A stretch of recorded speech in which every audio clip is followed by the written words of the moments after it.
तो बच्चों आज हम सीखेंगे क्लास 10th की मैथ, जिसका पहला जो चैप्टर है वो है हमारा वास्तविक संख्याएं। वास्तविक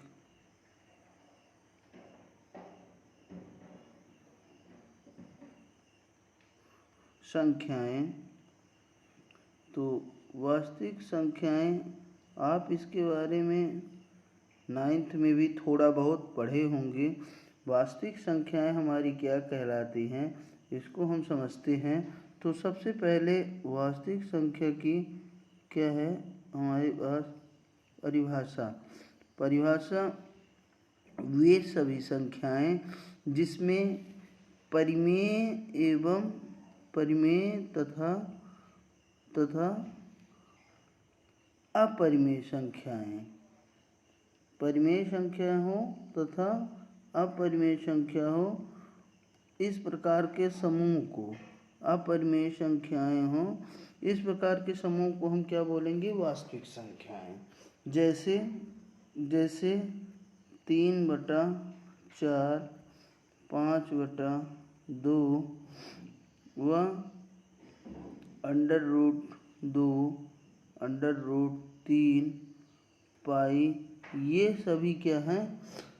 वास्तविक संख्याएं हैं। इसमें परिमेय संख्या भी इंक्लूड है और अपरिमेय संख्या भी इंक्लूड है। अब हम ये आपको बता चुके हैं, क्लास 9th में भी आपने इसको पढ़ा होगा। अब हम देखते हैं प्रश्नावली हमारी यहाँ से चालू होती है। प्रश्नावली 1.1 तो 1.1 में हमारे पास प्रश्न नंबर 1 में पहला क्वेश्चन क्या है? निम्नलिखित संख्याओं को अभाज्य गुणनखंडों के रूप में व्यक्त कीजिए। अभाज्य गुणनखंड के रूप में हमें क्या करना है? व्यक्त करना है। तो अभाज्य गुणनखंड कहलाता क्या है? अभाज्य गुणनखंड का मतलब ये है कि हम संख्याओं को विभाजित करें और तब तक विभाजित करें कि जब तक वो पूर्णतः विभाजित ना हो जाए। पहला क्वेश्चन हम लेके चलेंगे। पहला क्वेश्चन क्या दिया है? 140, जिसका हमें अभाज्य गुणनखंड करना है। तो इसको हमें सबसे पहले विभाज्यता नियम बिल्कुल एग्जैक्ट होना चाहिए। तो 140 ये 2 से कटेगा, क्योंकि इसके इकाई अंक में 0 है, तो ये कितना आ जाएगा? 70 आ जाएगा। और फिर इसको हम पुनः 2 से काटेंगे तो ये कितना आ जाएगा हमारा? ये 35 आ जाएगा। और 35 हमारा क्या कटेगा? 5 से कटेगा, ये 7 आ जाएगा। और 7 को हम 7 एकम 7 कर सकते हैं। तो ये हम देख रहे हैं कि हमारा ये पूरी तरह से क्या हो जाता है? विभाजित हो जाता है। और इसी को हम बोलते हैं अभाज्य गुणनखंड। तो 140 को हम क्या लिख सकते हैं? 140 को लिख सकते हैं 2 × 2 × 3 × 5 × 7, या फिर ये लिख सकते हैं, चूँकि 2 बार आया है तो यहाँ 2 की घातें 2 × 5 × क्या हो जाएगा? 7। यही हमारा क्या आ जाएगा? आंसर आ जाएगा।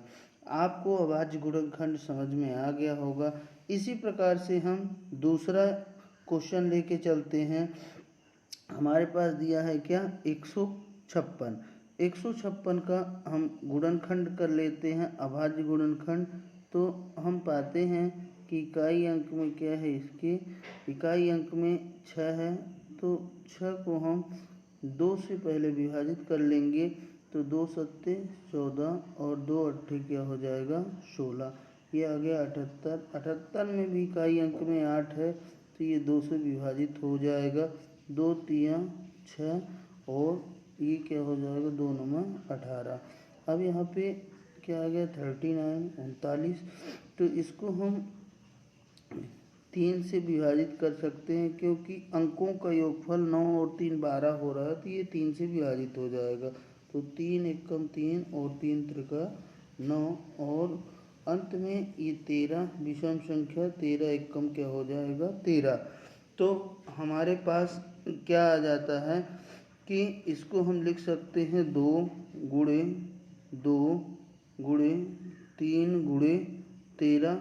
ये हमारा अभाज्य गुणनखंड हो गया। तो चूंकि 2 2 बार आया है, तो इसे हम 2 की घाते घात के रूप में लिख लें। 2 की घाते 2 गुणे 3 गुणे 13, यही हमारा क्या हो जाएगा, आंसर हो जाएगा। अब हम देखते हैं,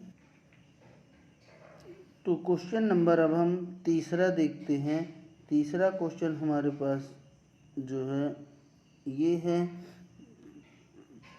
3825। इसका हम अभाज्य गुणनखंड करेंगे। तो 3825 संख्या थोड़ा सा बड़ा है, तो इसको भी हम समझ के करेंगे। तो हम क्या पाते हैं कि यहाँ इसके इकाई अंक में क्या है, 5 है। तो जिसके इकाई अंक में 5 है, तो वो संख्या क्या होगी, 5 से विभाजित होगी। तो 5 सते ये क्या हो जाएगा, 35 हो जाएगा। तो यहाँ पे 3 बचेगा 38, तो यहाँ से ये बन जाएगा 32। तो 5 छक्का क्या हो गया, 30 हो गया, बचा 2, तो ये बन गया 25। पचम क्या हो गया, 25। अब हम देखते हैं यहाँ पर फिर से ये क्या आ गया है, 5 आ गया है। तो ये संख्या क्या होगी, 5 से विभाजित हो जाएगी। तो इसे हम चाहे तो हम पहले छोटी संख्या, वैसे हमें 3 से विभाजित करना चाहिए था, हमने इसे 5 से कर दिया है। आप इसे 3 से विभाजित कर सकते हैं।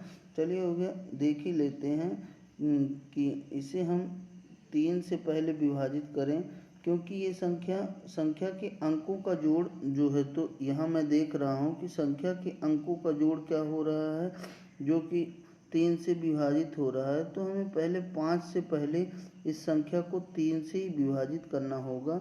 तो देखिए, ये विभाज्यता नियम के हिसाब से हमें इसको पहले छोटी संख्या से ही काटना चाहिए। तो हम देखते हैं 8 2 10 5 15 3 18, अंकों का योग 18, जो कि 3 का एक भाजक बन रहा है। तो इसको हम क्या काटेंगे, इसको 3 से काटेंगे। तो 3 एकम ये क्या होगा, 3, और यहाँ पर ये पूरा 3 कट गया। अब 8 आएगा, तो 30 दूना क्या होगा 6, बचेगा 2, तो यहाँ बचे हो जाएगा 22। 3 सत्ते 21, और आएगा क्या 1, 3 पचे क्या होगा 15।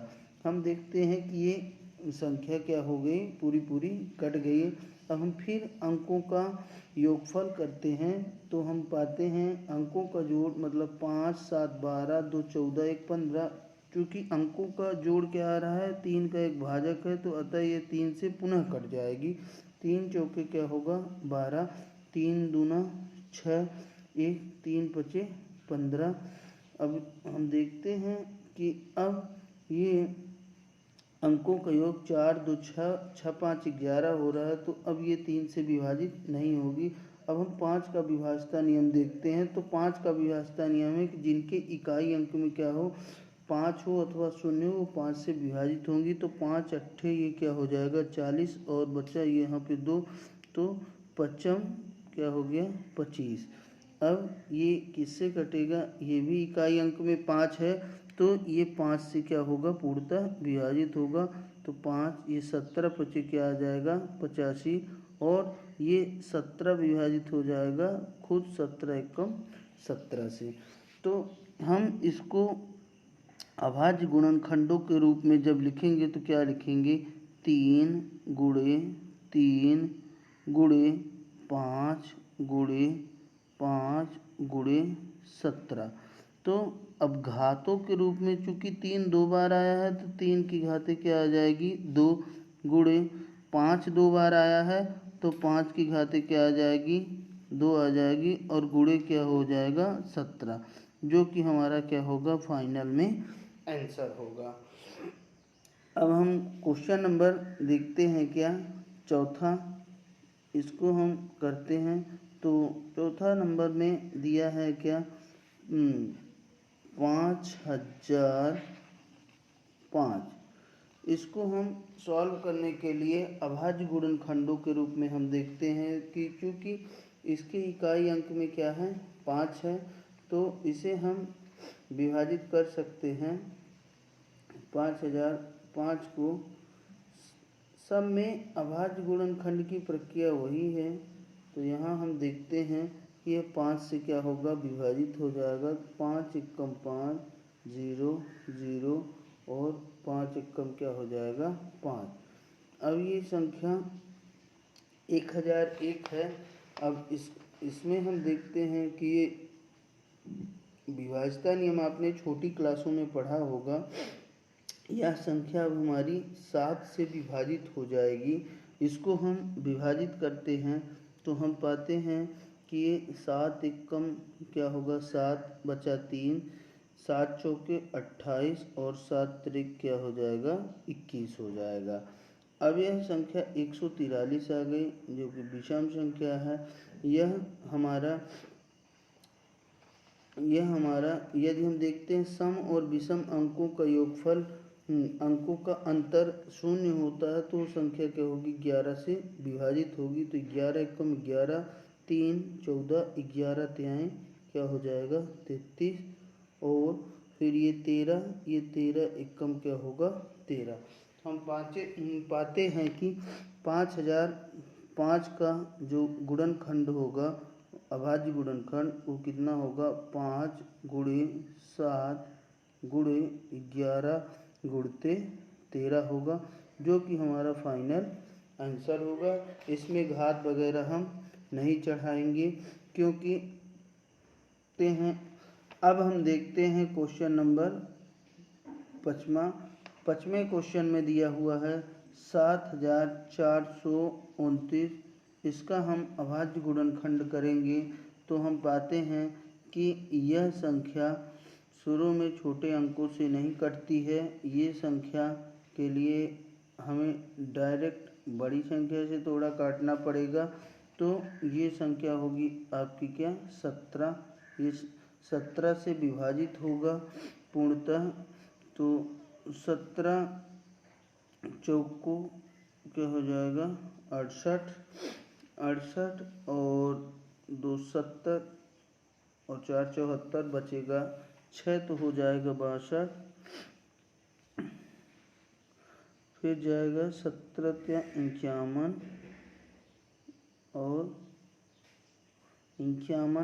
और 10 61, यानी 11 17 7 क्या हो जाएगा, 119। ये 17 से क्या होगा, पूर्णतः विभाजित होगा। अब हम देखते हैं कि ये भी संख्या एक विषम संख्या है और ये संख्या क्या होगी, 19 से कटेगी। 19 दूना क्या होगा, 38 होगा। 38 और 5 43, 19 क्या होगा, 57 होगा। और यह एक विषम संख्या, ये 23 से ही कटेगी। 23 से कम क्या होगा, 23। तो हमारे पास जब बड़ी संख्याएं आती हैं उसके लिए हमें थोड़ा मल्टीप्लिकेशन क्लियर होना चाहिए और बड़ी संख्याओं का अभाज्य गुणनखंड हमें आना चाहिए। ये हमारा क्या बन जाएगा, इसका अभाज्य गुणनखंड आंसर हो जाएगा। और फिर क्वेश्चन नंबर, अब हमारा ये पहला क्वेश्चन कंप्लीट हो गया है। अब हम देखते हैं प्रश्न क्रमांक 2। इसमें क्या दिया है, दो पूर्णांकों का एलसीएम और एचसीएफ ज्ञात कीजिए और इसकी जांच कीजिए कि दो संख्याओं का गुणनफल एचसीएफ गुणे एलसीएम है। तो प्रश्न क्रमांक 2 में हम पाते हैं कि हमें एलसीएम और एचसीएफ के लिए क्या करना है, जांच करना है। तो जांच करने के लिए हमारे पास जो क्वेश्चन है उसको हम